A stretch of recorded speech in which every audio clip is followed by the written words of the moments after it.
Good evening and good day, everybody. Welcome to the sixth live episode of the Indian Interest, the show in which we examine the world from the Indian perspective, from the perspective of the Indian national interest.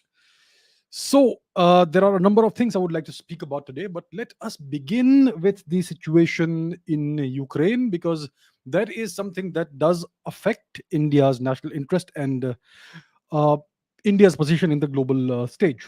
So, what's happening in Ukraine right now? The Ukraine war is still continuing. It began on in the last week or so of February. I think February 24. Today is the 23rd of April.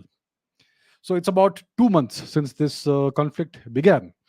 And right now, what we know is that the Russian advance has retreated, most likely from Kiev and other parts of Ukraine, and it is concentrating in the Donbas region, in the southern parts of Ukraine, and in the eastern parts of Ukraine.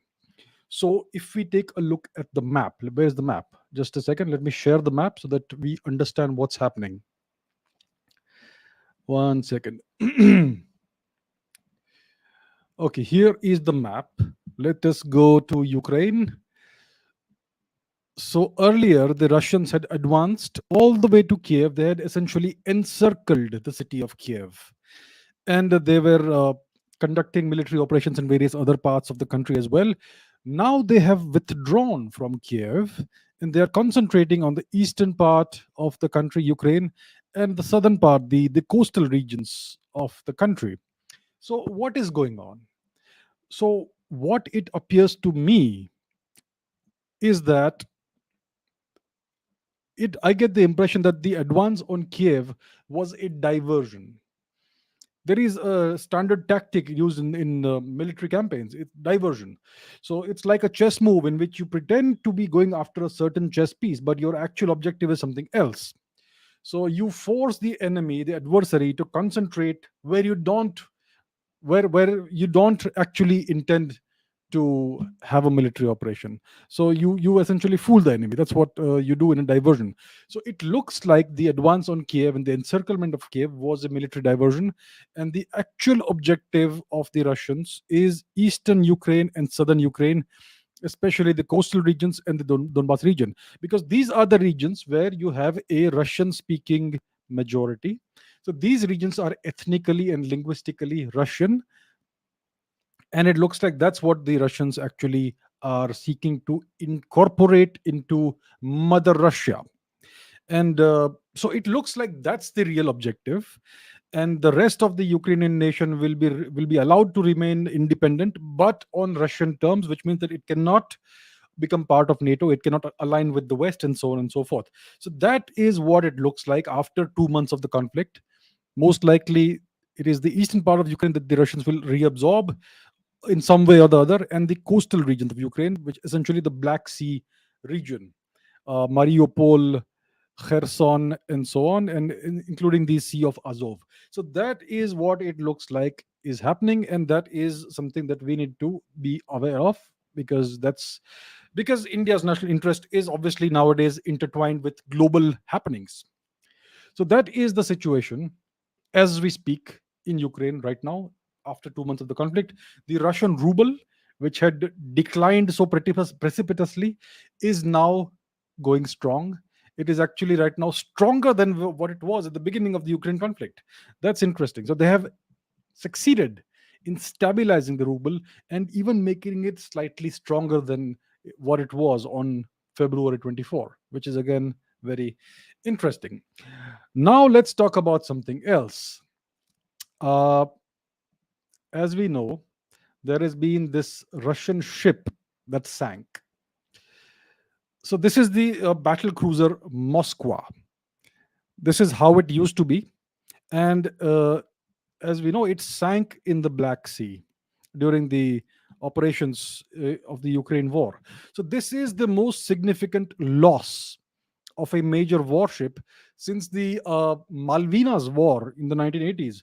So in the 1980s, I think it was 1982 or so, when I was a little kid, that's when the British had attacked the Argentine islands of Las Malvinas. The in the English speaking world, it's called the Falkland Islands. In the English speaking world, this is called the Falklands War.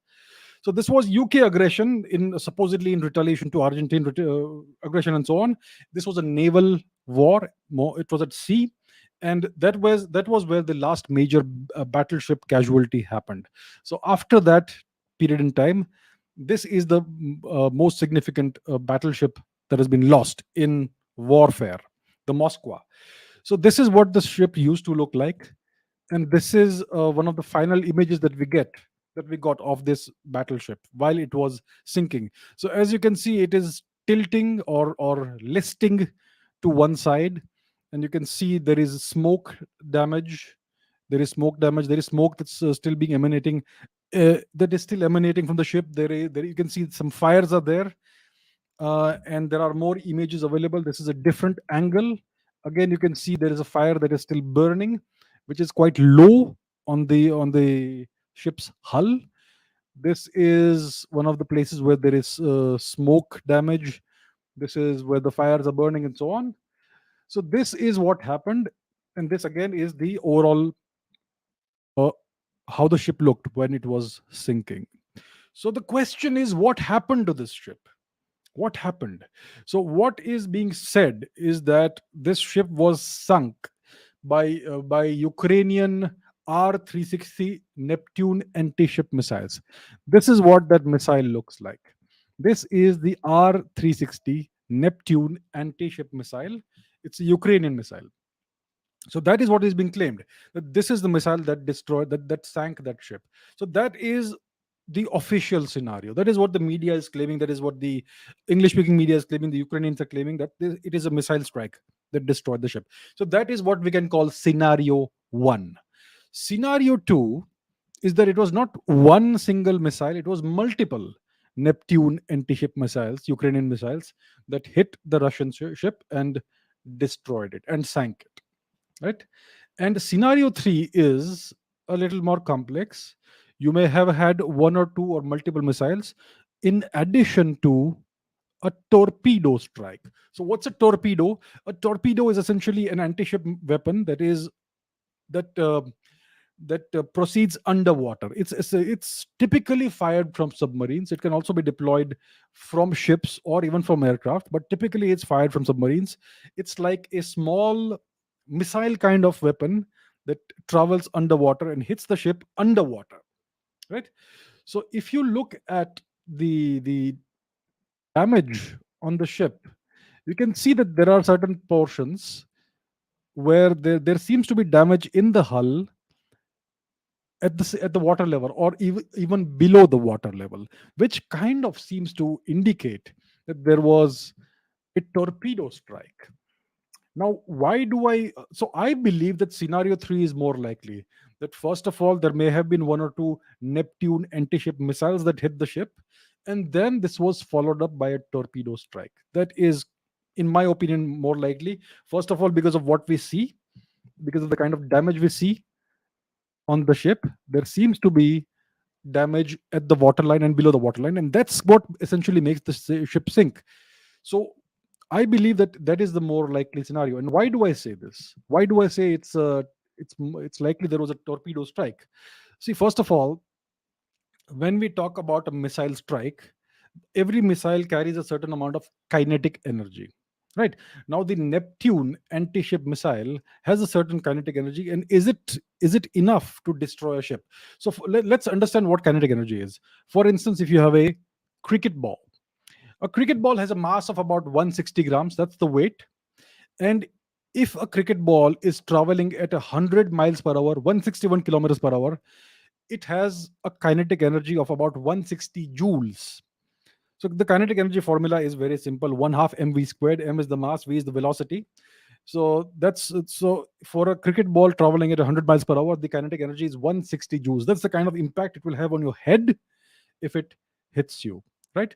So that is the impact of a cricket ball traveling at 100 miles per hour.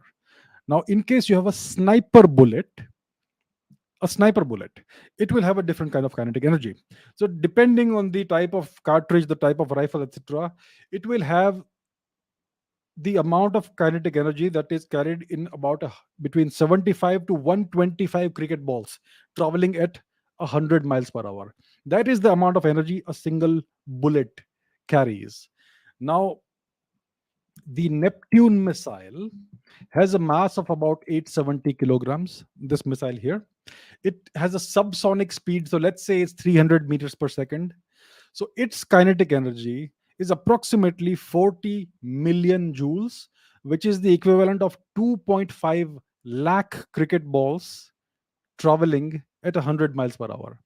So if you have 2.5 lakh cricket balls, each of them traveling at 100 miles per hour, the kinetic energy they would carry together is the kinetic energy that this missile can impart based on its speed and its mass. In addition, it has a 150 kilogram warhead.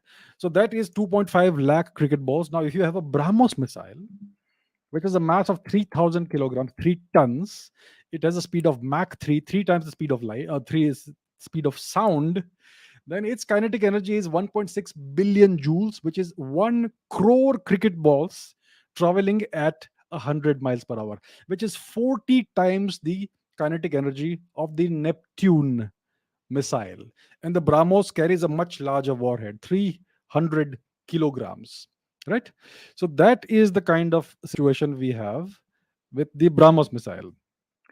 So now, if you have a Neptune missile or any subsonic missile that hits a ship, it's going to be traveling at a high altitude, about 3 4 meters above the ocean. It's a sea skimming missile.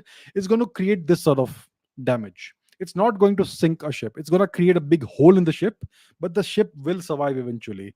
This is a different angle of a different ship hit with a different subsonic missile. So this is the kind of damage you have, but it is not enough to sink a missile.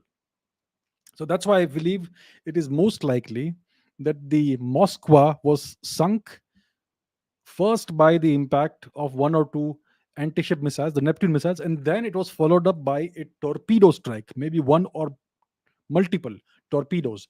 Now, a torpedo is typically delivered from a submarine.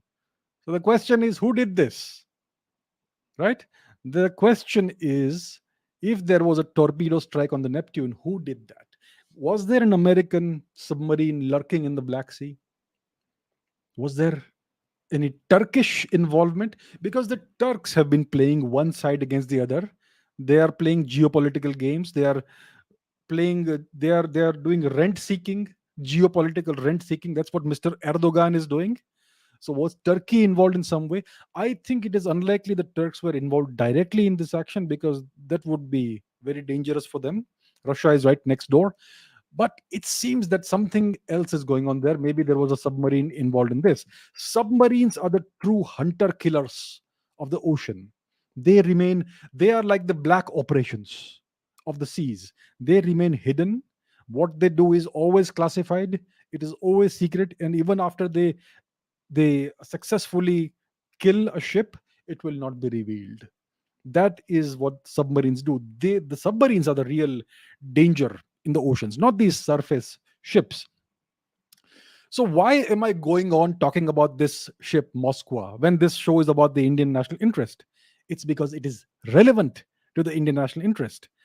I have made no secret of my opinion that India should invest in submarines and stop investing in surface vessels, especially stop investing in aircraft carriers. We have two, and that's enough. Now think about what how an aircraft carrier can be killed. As you can see, this big, massive Russian ship was taken down either by cruise missiles or most likely, even more likely, by a combination of a cruise missile and a torpedo. Right? So it's very easy to destroy a surface ship. A surface ship is a slow moving object. The fastest the fastest aircraft carriers, nuclear powered aircraft carriers, they travel at about 60 kilometers per hour. 60-65 kilometers per hour, which is really slow moving, especially when you have a maneuvering missile, especially when you have a missile that can track moving objects. It's child's play to take out such a ship. Of course, when you have an aircraft carrier, you have an entire task force around it, 5-10 destroyers to defend it with anti-ship missiles, missiles that can take out anti-ship missiles and so on.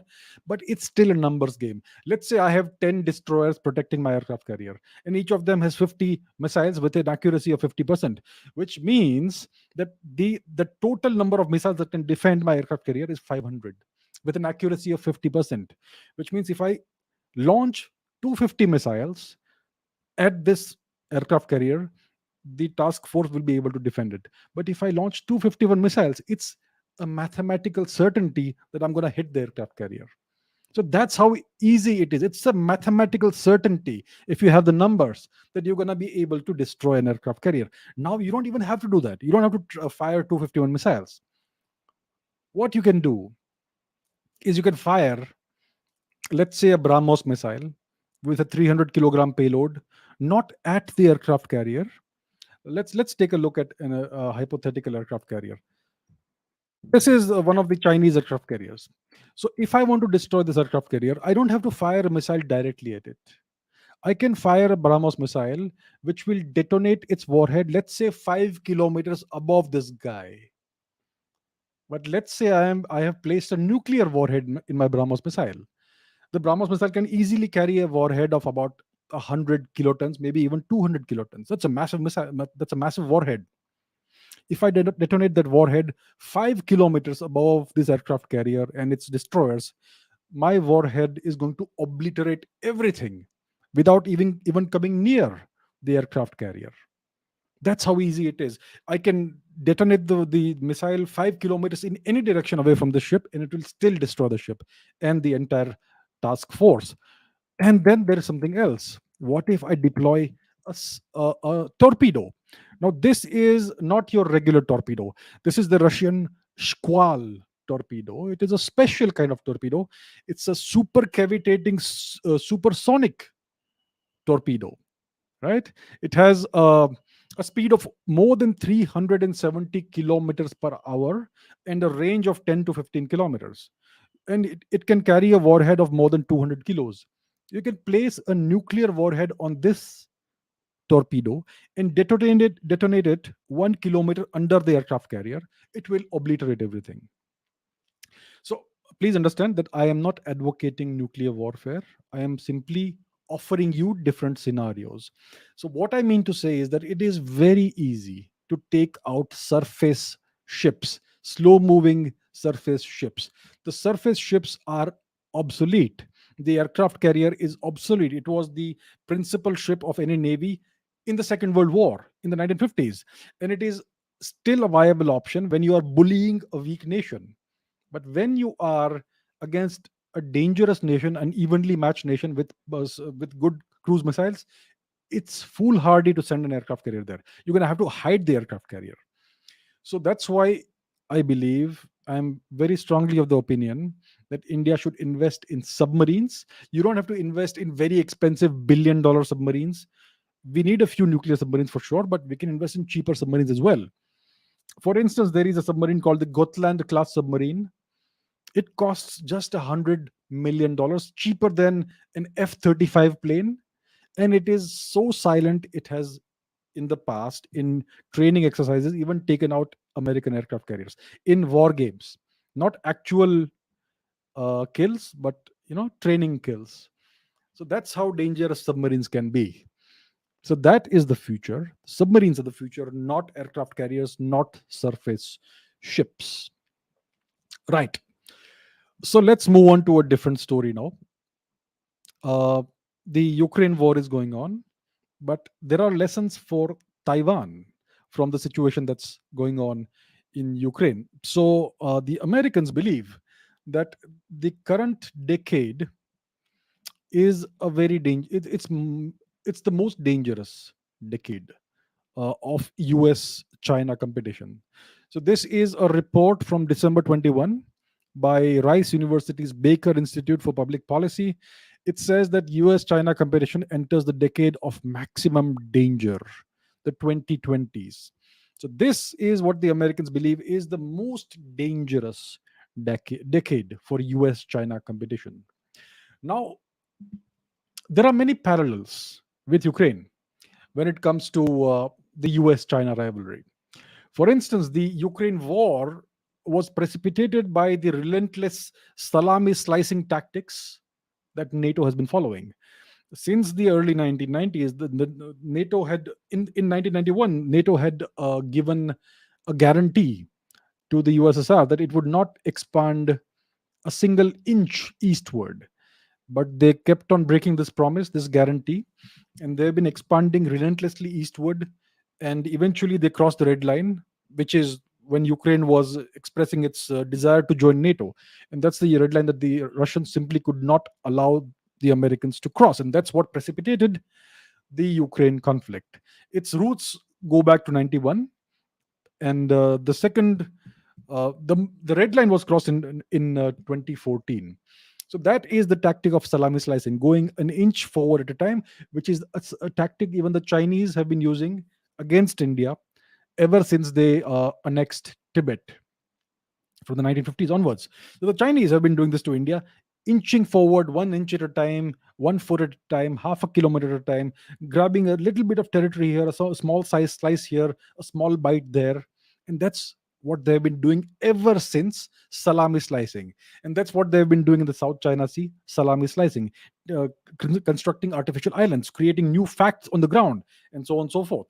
So now, so, in the case of Ukraine, what happened is that NATO's relentless eastward expansion progressively altered the strategic environment for Russia that the Russians faced in Europe. And eventually, they were forced to take kinetic action, military action.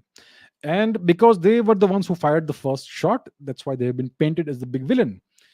So, from China's perspective, the same thing is happening in Asia. For instance, the Americans are parking warships on the doorstep of China. They are holding naval sailing competitions in the Taiwan Straits. They are landing American officials on Taiwanese soil in military planes, not civilian planes, military planes. Right? They have created a Taiwanese airspace zone, ADIZ zone, air defense interdiction zone or something like that. That's what it's called. Right? They are providing military trainers to Taiwan. They are inviting Taiwan to various summits on democracy, and they are slowly, progressively, slice by slice, eroding the one China framework. So I am not advocating the Chinese national interest. I am telling you that this is the Chinese perspective. We have to understand the Chinese perspective to try and predict or foresee what may happen during this very dangerous decade.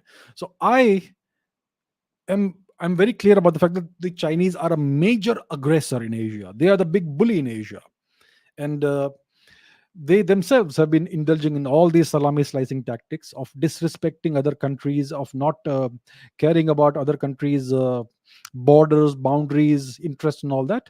But they are accusing the Americans of doing the same thing, and they have various red lines that the Americans are now perhaps crossing. There are various military and diplomatic departures that the Americans are doing from the status quo agreements that they have. So the Chinese claim that there is a growing American aggression and a growing, gradual, cumulative encroachment by the United States into China's strategic backyard, into China's zone of influence, where it believes it should have sole influence. Right? So Beijing has not stated clearly what the red lines are, but we can guess at what they are. Taiwan is a major red line, and such other things. So just like the Russians eventually were forced to take military action, Beijing might similarly feel compelled at some point in time in the future, maybe far future, maybe near future. Beijing might similarly feel compelled to use force against Taiwan, a military approach, a military operation, which essentially means an invasion of Taiwan. Now, the Russians are also aware of the fact that despite the American sanctions on Russia, Putin, Vladimir Putin, is growing in popularity in Russia. His popularity is rising because of his steadfast action, and that's what the Russians desire. They desire to see a strong leader who will put the national interest first. And the Chinese Communist Party is observing this. It is taking the Ukraine action by the Russians as a case study for Taiwan, right? So the Chinese have concluded that the Americans desire war. They don't mind a war in Taiwan because that will essentially induce China to fire the first shots. And the Americans want a bipolar world. A war in Taiwan will push the world towards bipolarity. It will even most likely convince India to side with the US and go firmly into the American camp. Because if the Chinese go against Taiwan and do something there, they might just as well do it against India. So these are the calculations that are going on right now, right? So Ukraine is a case study for Xi Jinping.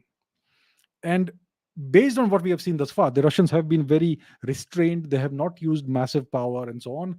Based on whatever they have seen and studied, the Chinese might conclude that if they invade Taiwan, they may need massive initial firepower. A massive initial assault may be needed with overwhelming firepower, highly concentrated firepower, and they may have to disregard civilian casualties, right? So that is one of the lessons they may be learning from what's happening in Ukraine. And we know that Taiwan has invested in lots of American weaponry, ballistic missile defense systems, air defense, mine warfare, sea mines that they can place in the sea, then sea denial weapons and strategies, shore denial weapons and strategies, electronic jamming of aircraft, and even planning for various kinds of insurgencies in case the Chinese are able to make some headway in their invasion of Taiwan. Right? So that is one lesson the Chinese may have learned from the invasion of Ukraine. Now, I have said in the past that we have to be very careful. India has to be very careful about the coming 1 or 2 years because there's an election coming up in 2024 and the Chinese are not happy with a strong government at the center. India has a very robust foreign policy right now, a very vigorous, active foreign policy, which puts India's interests first. Chinese don't like it. The Chinese would prefer to have a very weak Indian government. So they may be tempted to indulge in some kind of military misadventure with India, to try and what according to them humiliate India and make the government look weak. So it is something that may be very tempting for the Chinese. So maybe they could keep Taiwan for the future and maybe try something in India. So India has to be awake to this. India needs to be aware of this possibility. I have said this in the past. Other people have other well experts, foreign policy experts, geopolitics experts have also concurred with this, that there is a possibility, maybe some kind of military misadventure this year or next year. It is a possibility. And what's funny is that even the Americans may not mind this. The Americans are also not happy with India's robust foreign policy. India has been pushing back against the US, against the American attempts to browbeat India, to arm twist India. India has been pushing back very firmly. Even the Americans may not be too unhappy about a regime change in India and a weaker government coming to power. So in this case, when it comes to India, the Americans and the Chinese seem to be on the same page. So this is a dangerous time for India, and India will need to be fully alert to any possible Chinese misadventure in the border. And I think India is well equipped to deal with any such situation. Right. So that is about China, India, Taiwan. Now let's talk about something else that is happening right now. It's in the news: the Solomon Islands. What is this place? The Solomon Islands. Shall we take a look? Let me show you this place on the map. The Solomon Islands. Let's go to Google Maps again. Our friend Google. Let's zoom out from here and let's go into Oceania. So this here is the continent of Australia, the country of Australia. To the north, you have Papua New Guinea, Indonesia, and to the east of Papua New Guinea, you have this country called the Solomon Islands. Okay, and yeah, this is one of the islands over there. This is, I believe, Guadalcanal, where you had a lot of military action during World War II.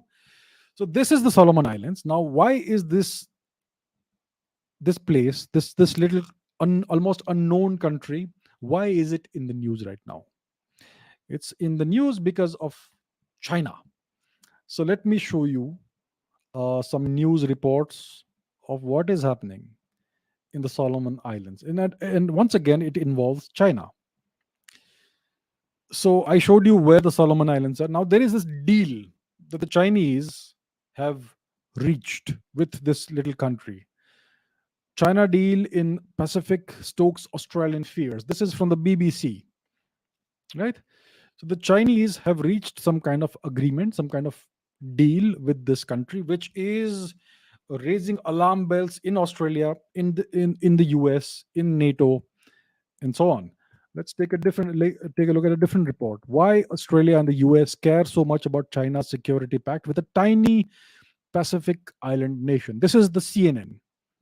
It's an American portal, as you would know. And let's take a look at a different. This is the Guardian from the UK. The deal that shocked the world inside the China Solomons Security Pact, a secret agreement that expands Chinese influence over the Solomon Islands, has been signed. And let's take a look at one more. Why a Chinese security deal in the Pacific could ripple through the world. This is the New York Times, and it's behind a paywall, but you get the point. So that is what's happening now. What is this deal? So this is a secret deal, which we don't quite know what the terms of the agreement are, but some of it seems to have been leaked. Now let me show you the leaked portion of that.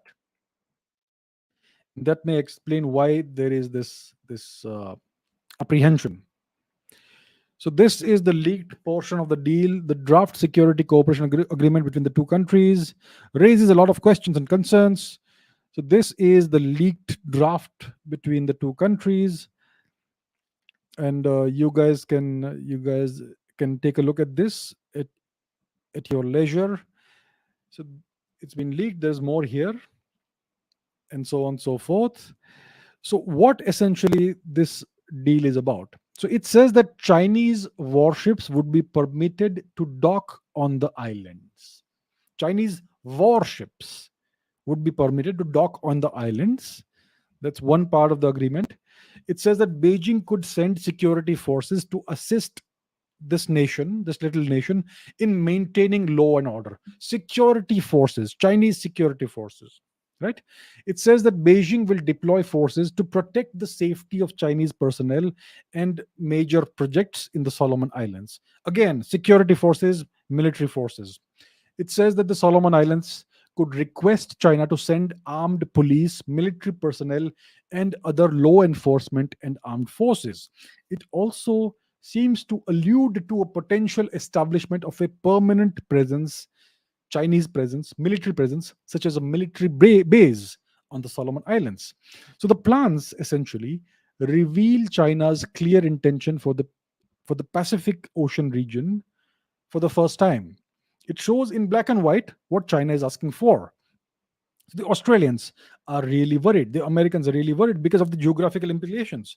The Solomon Islands are about 1,500 kilometers away from the east coast of Australia. They are about 2,000 kilometers away from the major eastern cities of Australia, Brisbane, Sydney, so on and so forth. If the Chinese have a permanent military presence there, that is a big problem for Australia. The Chinese have already infiltrated deep into Australia in various ways. They have a stranglehold on the Australian economy. They seem to have infiltrated the political uh, framework in Australia. Australian businesses are heavily dependent on the Chinese. The Australian education system, it serves the Chinese to a large extent. It depends on China.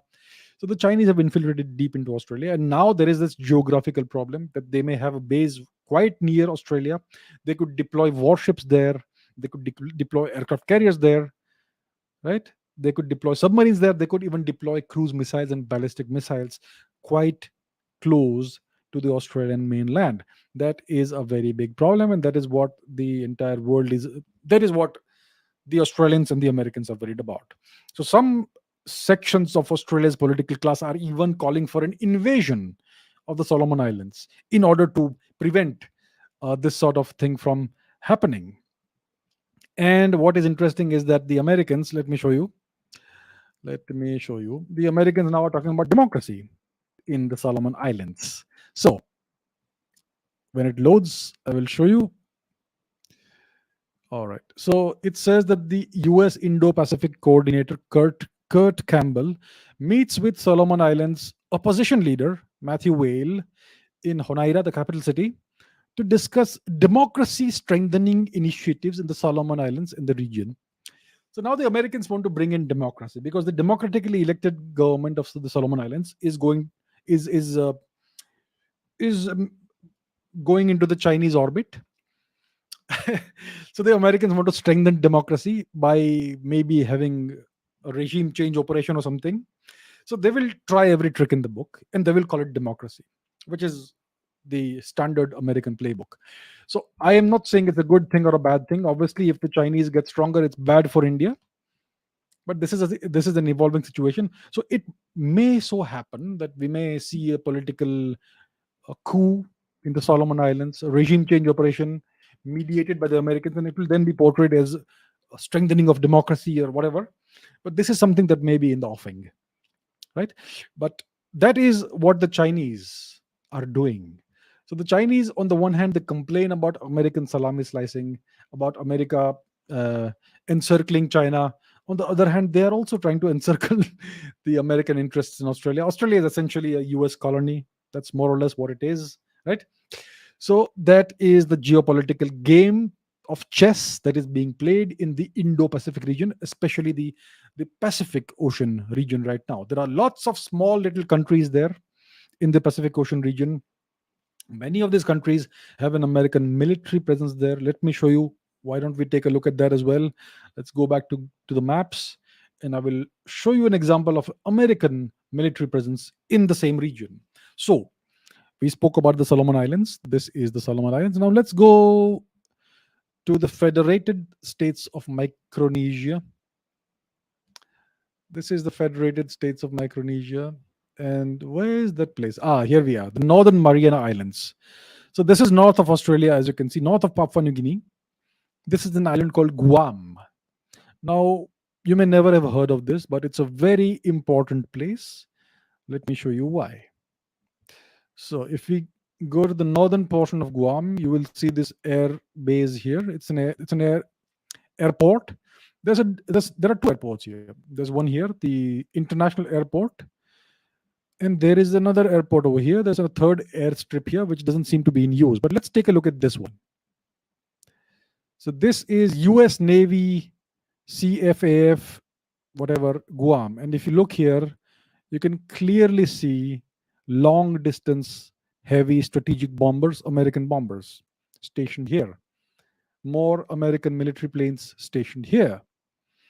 And if you look deeper, you will find more evidence of American military activity over here. So this is one of the major, most important American military bases in the Pacific Ocean region, the island of Guam. And as you can see, it's not really far away, not very far away from the Solomon Islands. So that is the game of chess that is being played in the Pacific Ocean region. And that's why the Americans are worried, the Australians are worried.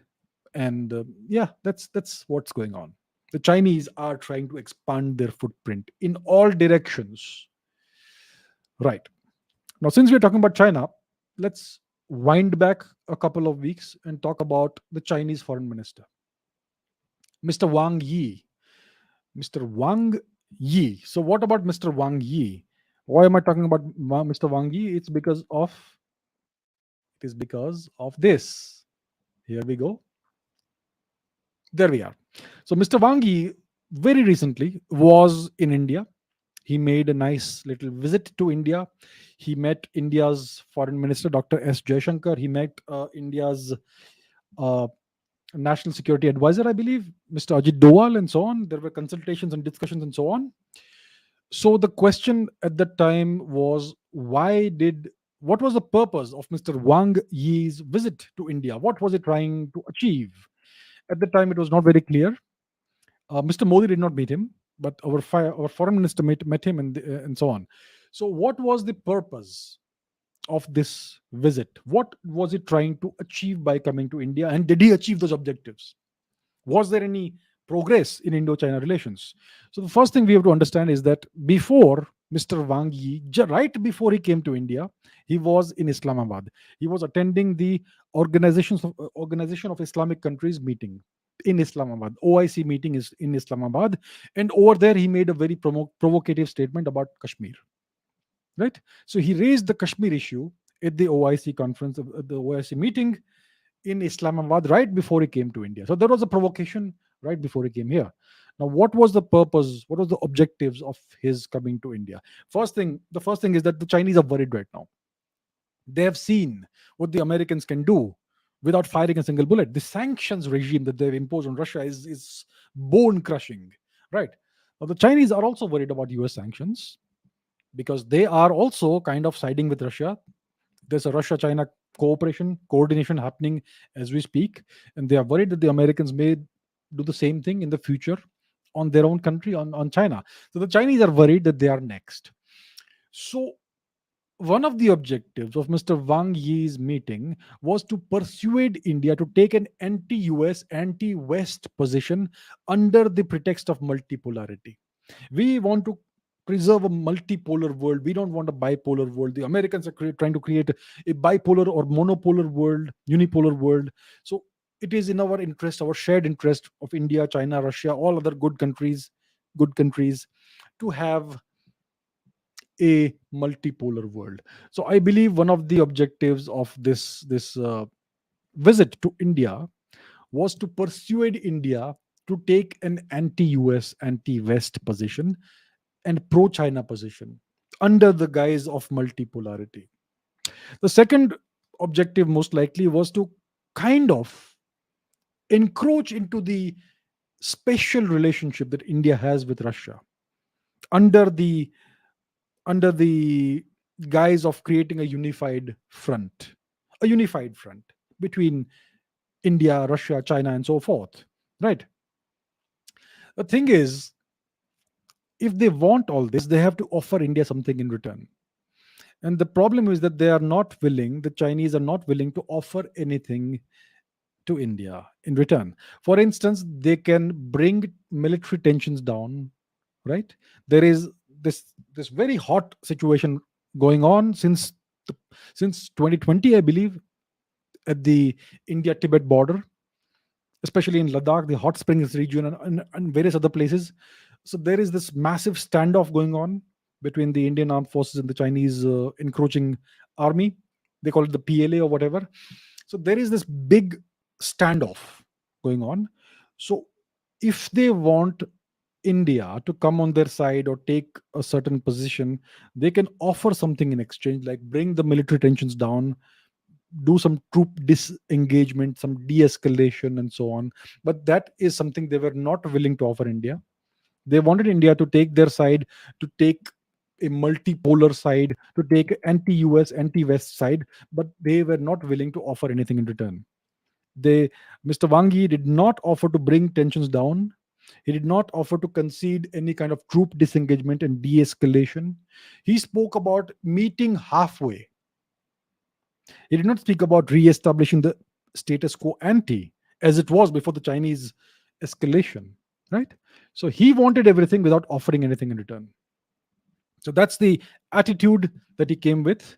And the last objective of his coming to India was to make sure that India's Prime Minister, Mr. Modi, attends the BRICS meeting in China, which is going to happen later this year.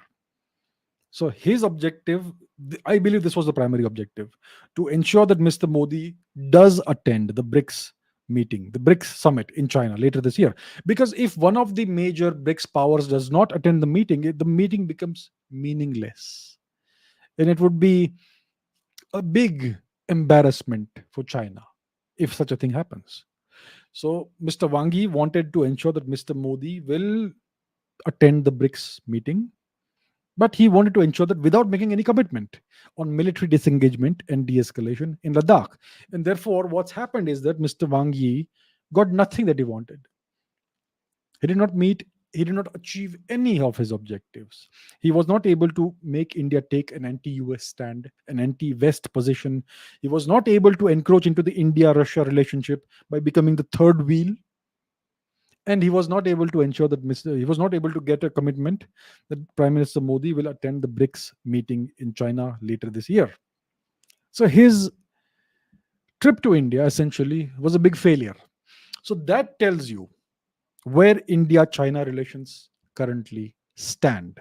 Many people have been expressing the hope that India, China, Russia will come together, form some kind of alliance, and offer an alternative world order and all that.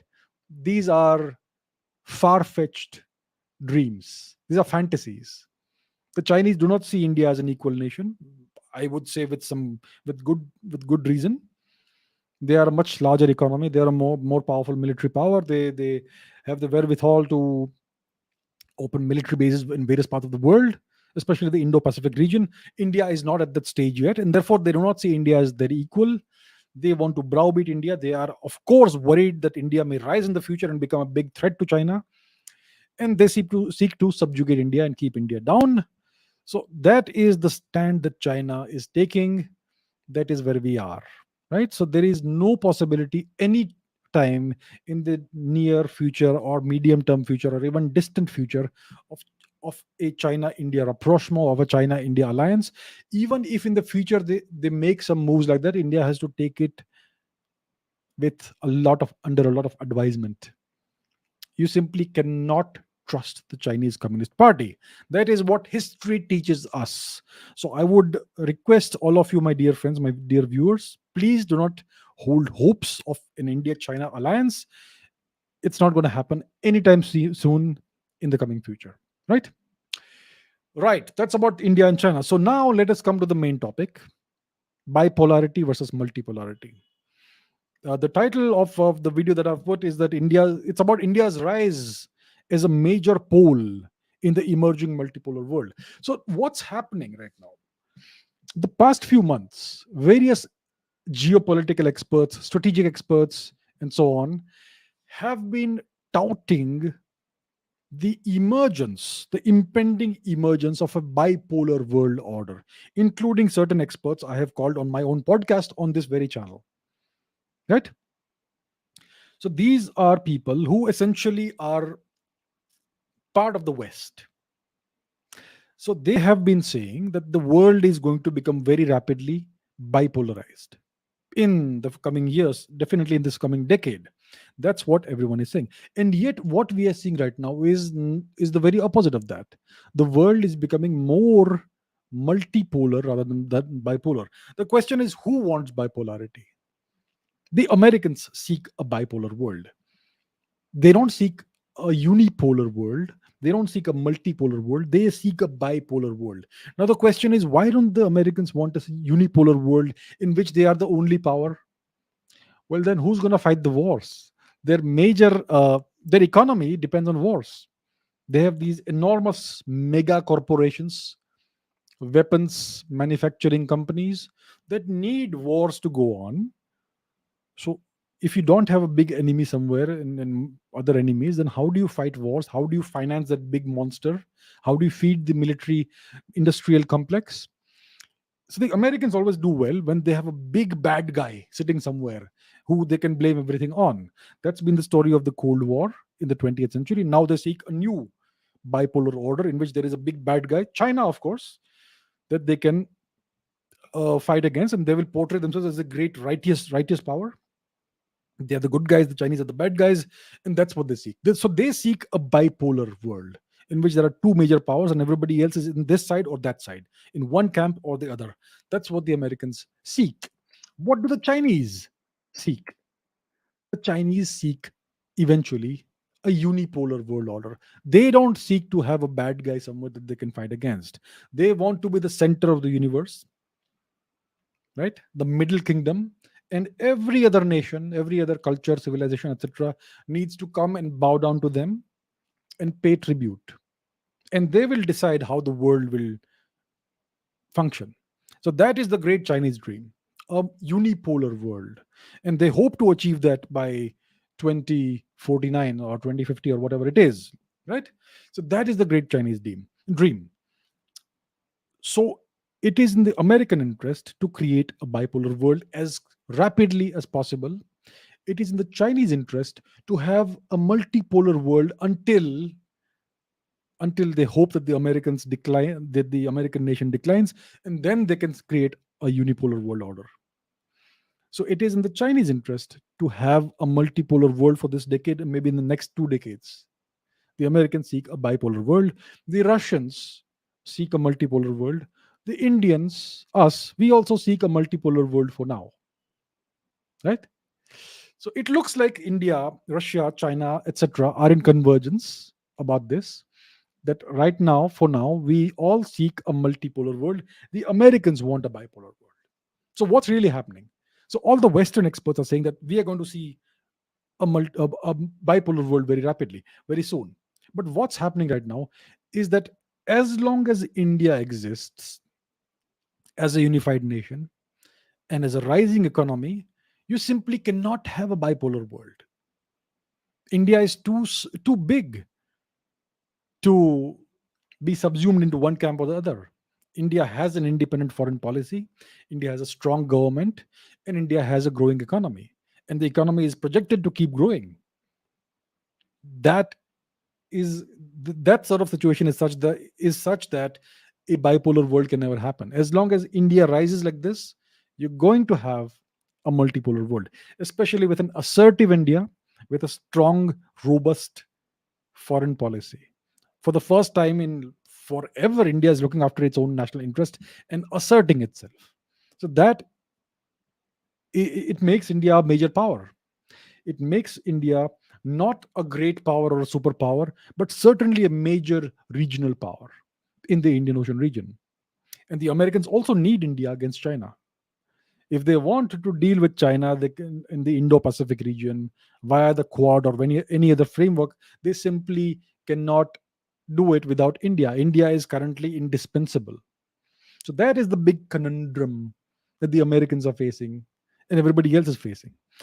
So as long as India exists, and even as long as Russia exists, you will not have a bipolar world.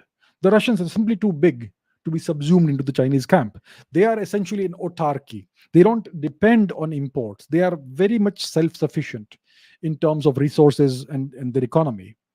So the Russians, despite the sanctions, they're going to keep on doing well. They're going to keep on doing okay at least.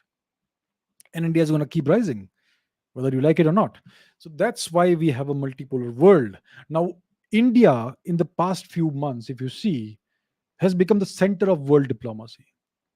Right. So in this year, you had so many people visiting India. For instance, there was a German admiral who came to India in a naval ship. It became quite controversial because of the remarks he made against China. So the German admiral came to India. The UK's Secretary of State for International Trade came to India. The Foreign Minister of Greece came to India. The Prime Minister of Japan, Mr. Kishida, came to India. The Foreign Minister of Austria came to India. The Trade Minister of Canada came to India. A major, a very important general from Saudi Arabia came to India. He interacted with the um, uh, Indian officials, Indian armed forces officials, etc. Then the Australian Minister of Trade and Tourism came to India. So much diplomatic activity. After the Ukraine conflict started, the Foreign Minister of Russia, Mr. Lavrov, came to India, and this was notable for the fact that all of these other people who came to India did not meet Prime Minister Modi, but Mr. Modi made sure that he did meet Mr. Lavrov, the foreign minister of Japan, of Russia, I beg your pardon. That tells you what kind of relationship India has with Russia. It's a special relationship. We place a great deal of emphasis on this relationship and we value it very much. So, Mr. Lavrov came to India quite recently. And as soon as Mr. Lavrov came to India, the Americans sent Mr. Dalip Singh, this fine gentleman here. His name is Mr. Dalip Singh. I believe he's the deputy NSA of the US, I believe, right? Deputy NSA or something. So he came to India to essentially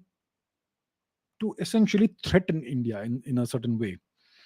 That you need to ensure that you are on our side and not on the Russian side, and there will be consequences and so on and so forth. They sent an Indian origin person to try and coerce India and threaten India. That's what the Americans did. That's the way the Americans roll. So there is no big surprise there. So Mr. Dalip Singh came to India. Dalip Singh.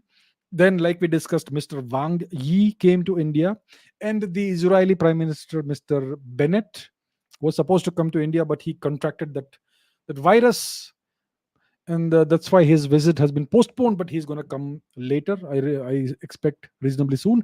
And then our Foreign Minister, Dr. Jaishankar, went to the U.S. He met Mr. Blinken, their Secretary of State, and there was this go exchange of views. I suppose a reasonably frank exchange of views, if you know what that means. And the Americans expressed concern about the human rights situation in India, and Dr. Jaishankar expressed concern about the human rights situation in the US. And he stated that India is a civilizational state, and America needs to understand that, and so on. It's the first time any high ranking Indian official ever has characterized India as a civilization state, ever. That's a fantastic statement. So far it's all words, but in diplomacy, the weapons that you use are words. And right now, as we speak, the Prime Minister of Mauritius, I believe, Mr. Praveen Kumar Jagannath, is in India most likely right now as we speak. And even the Prime Minister of the UK, Mr. Boris Johnson, is in India as we speak right now. And tomorrow, the European Commission President, Mrs. Ursula von der Leyen, is going to come to India. She may already have landed, but her official visit starts tomorrow. So that's what's going on. So many diplomatic visits in India.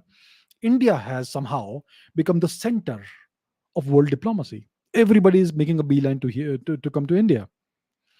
So that tells you that India is now rising as a major pole in a multipolar, in an emerging multipolar world order. And no matter what the major powers do, whether it's the US or the Chinese, as long as this government stays in place, India is going to keep rising as a major player, as a major global geopolitical player, and a major global power. Right now, India is not a major global power, but it is a major regional power.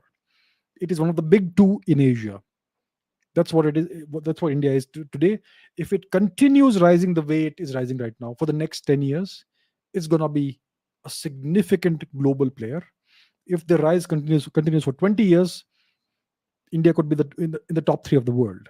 So that's where we are today. India is rising, whether people like it or not. India is rising as a major pole in the emerging multipolar world order. So that's what I have to talk about today. That's where we are today. That is the what the world looks like this week, right? So before I end, I have a couple of questions for you all. The first question is, what do you think? Is the world moving towards multipolarity in this decade, or is the world going to become bipolar in this decade? Is it multipolarity? Is it bipolarity? Which one do you think it is? And the second question is, do you support the foreign policy that the Modi government is following? Do you think it's a good foreign policy? Is it good for India, or is it not very good for India? What is your opinion? Let me know in the comments below.